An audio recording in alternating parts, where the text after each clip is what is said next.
Hola, soy Verónica, la chica que recibió los 510 millones por transferencia errónea al Banco Nación por mi cuenta de la cuota alimentaria. Yo me fijo de dónde proviene el dinero y solamente decía data. Al recibir este dinero yo pienso en solucionar muchos problemas míos y de mi familia, pero bueno, esto se convierte en un problema judicial, complicándonos la vida a todos.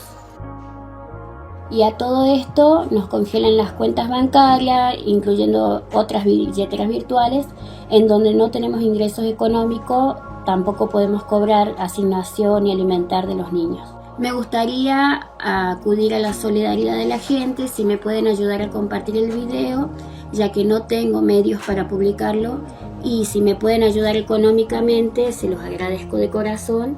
Acá les dejo un alias.